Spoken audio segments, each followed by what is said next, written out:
కీర్తనల గ్రంథము 62వ అధ్యాయం మరియు 1 నుండి 12 వచనములు వరకు. నా ప్రాణము దేవుని నమ్ముకుని మౌనముగా ఉన్నది. ఆయన వలన నాకు రక్షణ కలుగును.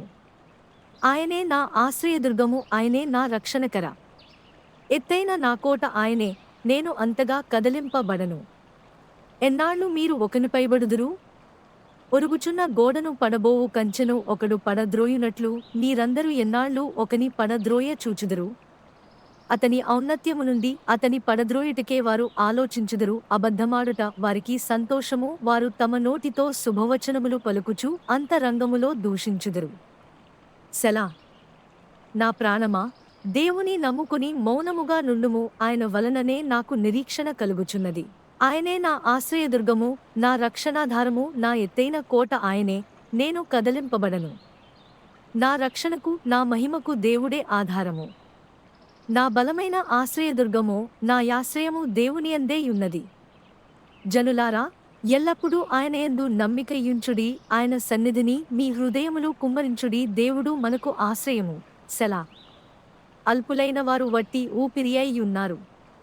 ఘనులైన వారు మాయస్వరూపులు త్రాసులో, వారందరూ తేలిపోవుదురు. వట్టి ఊపిరికన్నా అలకనగా ఉన్నారు. బలాత్కారమందు నమ్మిమకేయించకుడి, దోచుకొనుట చేత గర్వపడకుడి. ధనము హెచ్చినను దానిని లక్ష్యపెట్టకుడి.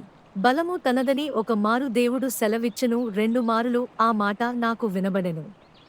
ప్రభువా, మనుష్యులకందరికీ వారి వారి క్రియల చొప్పున నీవే ప్రతిఫలమిచ్చుచున్నావు. కాగా కృపచూపుటే నీది. కీర్తనల గ్రంథము 62వ అధ్యాయం మరియు 1 నుండి 12 వచనములు వరకు. దేవునితో సమాధానపడుడి అని క్రీస్తు తరపున మేము మిమ్మల్ని వేడుకుంటున్నాము. దేవుడు లోకమును ఎంతో ప్రేమించెను.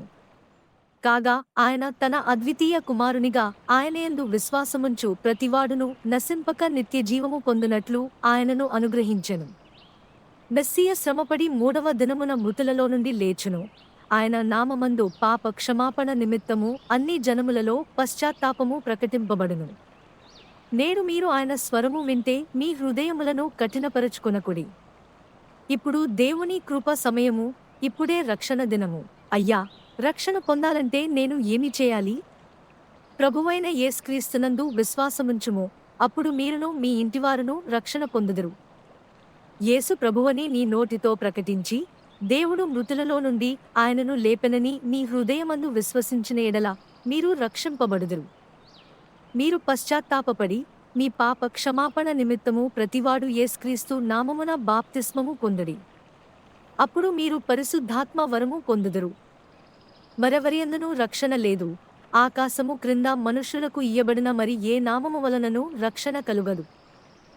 దేవుడు ఒక్కడే, మరియు దేవునికిని మనుష్యులకును మధ్యవర్తి ఒక్కడే, ఆయనే క్రీస్తుయేసు అను మనుష్యుడు. ప్రభువైన యేసుక్రీస్తు కృప, దేవుని ప్రేమ, పరిశుద్ధాత్మ సహవాసం మీ అందరికీ తోడుగా ఉండుగాక. మన రక్షకుడైన ఏకైక జ్ఞానవంతుడైన దేవునికి ఇప్పుడు మరియు ఎప్పటికీ మహిమ, ఘనత, ఆధిపత్యం మరియు శక్తి కలుగుగాక. ధన్యవాదాలు మరియు ఆమెన్. అగాపావో ప్రతిధ్వనులు. సరిహద్దులను దాటిన సాక్ష్యాలు.